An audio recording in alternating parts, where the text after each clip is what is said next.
ஒவ்வொரு நாளும் காலையில் 7 முறை ஓதுங்க, மாலையில் 7 முறை ஓதுங்க. 7 மேலே அல்லாஹு தாலாவுக்கு ரொம்ப பிரியம் உண்டு. வானம் 7, பூமி 7 அப்படின்லாம் சொல்கிறோமா இல்லையா? 7 தடவை அப்படின்றதுல அல்லாஹுக்கு ரொம்ப பிரியம் உண்டு. அதனால் காலையில் 7 முறை ஓதுங்க, சாயந்தரம் 7 முறை ஓதுங்க. காலையிலனா எப்போ?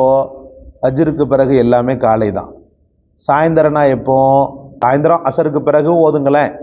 எதுக்கு சாயந்தரம் தான் எழுதுறாங்க கிதாபில். பேரன்பிற்கும் பெரும் மதிப்பிற்கும் உரிய அல்லாஹ்வின் நல்லடியார்களே, வாழ்வில் ஏற்படக்கூடிய அனைத்து நலவுகளுக்கான பொறுப்புதாரியாக அல்லாஹ்வே அமைந்து விட்டால், வாழ்வில் நடைபெறக்கூடிய அனைத்து துன்பங்களுக்கான தீர்வாக அல்லாஹ்வே அமைந்து விட்டால், ஒட்டுமொத்தமாக தத்தெடுக்கப்பட்ட குழந்தையைப் போல நம்மை ரப்புல் ஆலமீன் தத்தெடுத்து கொண்டு நமக்கான வழியாக பொறுப்புதாரியாக மாறிவிட்டால், அதைவிட ஒரு பெரும் செல்வமோ அல்லது பெரும் ஆனந்தமோ எதுவுமே இல்லை சகோதரர்களே. நபீனா மூசா அலைஹிஸ்ஸலாத்து வஸ்ஸலாம் பேச்சு தடுமாற்றத்தை, அதாவது கொன்னல் பேச்சை அல்லாஹ்விடத்திலே முறையிட்ட போது, தான் பலகீனப்பட்ட நிலையில் இருக்கிறேன் என்று அல்லாஹ்விடத்திலே முறையிட்ட போது, நான் தனிமையில் இருக்கிறேன் என்று அல்லாஹ்விடத்திலே முறையிட்ட போது, அவர்களுக்கான முழு பொறுப்பையும் ரப்புல் ஆலமீன் எடுத்துக்கொண்டார். ஃபஸ்ட்டு ஆரம்பத்தில் ஃபிரௌனை ஹிதாயத்துப்படுத்துவதற்கு அவரை அனுப்பக்கூடிய நேரத்தில் இந்த கொன்னல் வாயை வைத்து நான் அவனிடத்தில் தாவா செய்வேன் என்று மருகினார். உடனே அல்லாஹ் ரப்புல் ஆலமீன் ரப்பி ஷ்ரஹ்லி கற்றுக் கொடுத்தான். அந்த துவா உங்களுக்கு தெரியும். அதை ஓதிய மாத்திரத்திலேயே அவருடைய கொன்னல் பிரச்சனை தீர்ந்தது. அதற்கு பிறகு நான் செல்வதற்கு பயமாக இருக்கிறது, அவன் ஒரு பெரும் அநீத சக்கரவர்த்தி, அதனால் என்னை ஏதாவது செய்து விடுவான், என்னுடைய சகோதரர் ஹாரூனை எனக்கூட நபியாக அனுப்பு, அந்த தாவத்தை அவரும் செய்வதற்குண்டான நுபுவத்தை அவருக்கு நீ தா என்று அல்லாஹ்விடத்தில் கேட்டார். உடனே சும்மா இருந்த ஹாரூன் அலைஹிஸ்ஸலாமை நபியாக ஆக்கி அவருக்கு பக்கபலத்தை அதிகப்படுத்தினார். 3வது முறையாகவும் வருகினார். நான் எப்படி போகிறது, ஏதாவது ஒன்று பண்ணிடுவானோ செஞ்சிருவானோன்ற உடனே அல்லாஹு ரப்புல் ஆலமீன் அவருக்கான அந்த கார்டியனாக, அவருக்கான அந்த வலியாக, பொறுப்புதாரியாக அவனே மாறினார். அல்லாஹு அக்பர். அல்லாஹு தாலா சொல்லக்கூடிய வார்த்தை நீங்கள் குர்ஆனில் பார்க்கும்போது தெரியும். அல்லாஹ் சொல்வான், லா தஹாஃபா இன்னனி மஅகுமா அஸ்மஉ வ ஆரா. நீங்கள் 2 பேரும் பயப்படாதீங்க, நீங்கள் தைரியமாக போங்க, உங்களுக்கு பொறுப்புதாரி நான், உங்களோட நானும் வர்றேன். இன்னனி மஅகுமா, உங்கள் இருவரோடையும் நானும் இருக்கிறேன், நானும் வர்றேன், நான் உங்களுக்கு பொறுப்புதாரி. அஸ்மஉ வ ஆரா, அவன் என்னதை உங்களை சொல்லிடுவான்னு சொல்லிட்டு நான் கேட்குறேன், அவன் என்னதை செஞ்சிருவான்னு சொல்லிட்டு நானும் பார்க்குறேன். நீங்கள் தைரியமாக போங்க, உங்களுக்கான பொறுப்புதாரி நான்னு சொல்லும்போது அந்த உள்ளம் எவ்வளவு ஆனந்தம் அடைந்ததோ, ஹஜ்ரத் மூசா அலைஹிஸ்ஸலாம் அவர்களுடைய உள்ளம் எவ்வளவு ஆனந்தம் அடைந்ததோ, அதே போல ஒரு ஆனந்தத்தை அல்லாஹ்வே நமக்கு எல்லா விஷயங்களுக்கும் பொறுப்புதாரியாக மாறும்போது நமக்கு கிடைத்து விடும் சகோதரர்களே. ரப்புல் ஆலமீனை பொறுப்புதாரியாக ஆக்க வல்ல வார்த்தைகள் என்னென்ன, அந்த திக்ர் எப்படிப்பட்டது, அந்த திக்ர் என்ன, அல்லாஹ்வை பொறுப்புதாரியாக ஆக்கக்கூடிய ஆகப்பெரிய வார்த்தை என்ன, அந்த திக்ரை எத்தனை முறை செய்ய வேண்டும், எப்போது செய்ய வேண்டும், அதை தான் நம்ம பார்க்க போகிறோம். ஸ்க்ரீனிலும் தருகிறேன், உங்களுக்கு வார்த்தையாலும் சொல்கிறேன். எழுதி கொள்ளுங்கள், மரணமிட்டு கொள்ளுங்கள். பிரச்சனைகளுக்கான தீர்வாக உங்களுடைய ரப்பே உங்களிடத்தில் வரப்போகிறார்.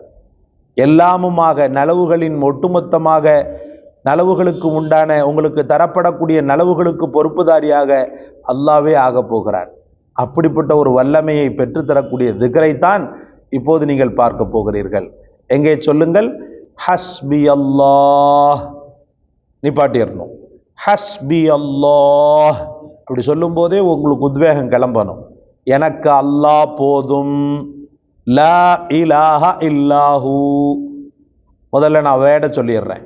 ஹஸ்பி அல்லாஹ் லா இலாஹ இல்லாஹு அலைஹி தவக்கல்து வஹுவ ரப்புல் அர்ஷில் அஸீம். ஹஸ்பி அல்லாஹ் லா இலாஹ இல்லாஹு அலைஹி தவக்கல்து வஹுவ ரப்புல் அர்ஷில் அஸீம். ஹஸ்பி அல்லாஹ், எனக்கு அல்லாவே போதும், லா இலாஹ இல்லாஹு, அவனை தவிர இறைவன் இல்லை, அலைஹி தவக்கல்து, அவன் மீதே நான் நம்பிக்கை வைத்தேன், வஹுவ ரப்புல் அர்ஷில் அலீம், மகத்தான அரிசின் ரப்பாக அவன் இருக்கிறான் அப்படின்னு பொருள்படக்கூடிய அழகான வார்த்தை. இதை காலையிலையும் மாலையிலையும் அல்லாஹு தாலா எல்லா நேரமும் உங்களுக்கு பொறுப்புதறியாக இருக்கணும்ல. ஒரு வழியாக இருக்கக்கூடியவர் எவ்வளவோ கரிசனையோடு என்ன செய்வார். கல்யாண வீட்டில் ஒரு ஆளை தந்தை இல்லாத ஒரு பிள்ளைக்கு வழியை யார் பொறுப்புதாரி அப்படின்னு சொல்லிட்டு பார்ப்போம். தந்தை இல்லாத எத்தியமான பிள்ளைக்கு கல்யாணம் பண்ணி வைக்கும்போது நம்ம என்ன செய்வோம், இங்கே வழியாக யார் இருக்க போகிறீங்க அப்படின்னு சொல்லிட்டு கேட்போம். அப்போது ஒருத்தர் என்ன பண்ணுவார், நான் பொறுப்புதாரி அப்படின்னு சொல்லுவார். அப்போ அவருடைய கண்கள்லாம் கலங்கும். ஏன்னா தந்தை இல்லாத பிள்ளை, அந்த பிள்ளைக்கு நம்மளை அல்லாஹு தாலா பொறுப்புதாரி ஆக்கியிருக்கிறான்னு சொல்லி அவர் கண்ணெல்லாம் கலங்கும்.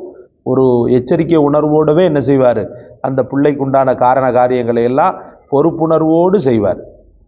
இதெல்லாம் மனித உறவு.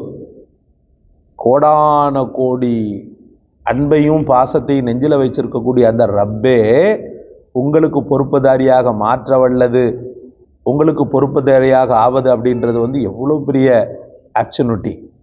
அதை நம்ம இழக்கலாமா? திக்ர ஃபிக்கரை நம்ம செய்வோம்.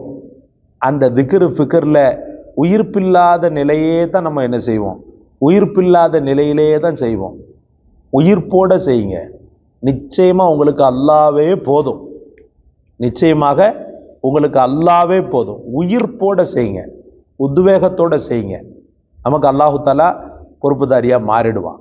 அவனை மாற்ற அந்த அந்த ரப்புல் ஆலமீனை பொறுப்புதாரியாக ஆக்கவல்ல ஒரு அற்புதமான இறைவனின் வார்த்தைகள் தான் இது. இந்த திக்ர ஒவ்வொரு நாளும் காலையிலையும் மாலையிலையும் 7 முறை ஓதுங்க.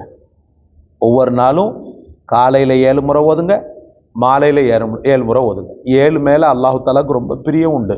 அதனால் காலையில் 7 முறை ஓதுங்க, சாயந்தரம் 7 முறை ஓதுங்க. காலையிலனா எப்போ, ஃபஜ்ருக்கு பிறகு எல்லாமே காலை தான். சாயந்தரம்னா எப்போ, சாயந்தரம் அசருக்கு பிறகோ மகரிபுக்கு சாயந்தரம் அசருக்கு பிறகு ஓதுங்களேன். எதுக்கு சாயந்தரம் தான் எழுதுகிறாங்க கித்தாபில், சாயந்தரம் ஓதுங்க, அசருக்கு பிறகு ஓதுங்க. இப்படி ஓதி அல்லாஹ்விடத்தில் கண்ணீர் வடிங்க. எந்த கவலையும் பட தேவையில்லை. வழியாக அல்லாவே உங்களுக்கு மாறும்போது, பொறுப்புதாரியாக அல்லாவே உங்களுக்கு மாறும்போது உங்களுக்கு ஏன் கவலை, உங்களுக்கு ஏன் கஷ்டம், அல்லாவே போதும். அல்ஹம்துலில்லாஹ், இதை செய்யலான்னு நினைக்கிறேன். இதை செய்யலாமா? இன்ஷா அல்லாஹ் செய்வோம். அல்லாஹ் நம் அனைவருக்கும் தௌஃபீக் செய்வானாக. இந்த காணொளி உங்களுடைய உள்ளத்தை தொற்றிருந்தால் லைக் செய்து, ஷேர் செய்து, சப்ஸ்கிரைப் செய்து இந்த சேனலுக்கு உத்வேகத்தை ஏற்படுத்துங்கள். எல்லாம் வல்ல இறைவனிடத்தில் எங்களுக்காக துஆவும் செய்யுங்கள். ஜஸாக் அல்லாஹ். அஸ்ஸலாமு அலைக்கும் வரஹ்மத்துல்லாஹ்.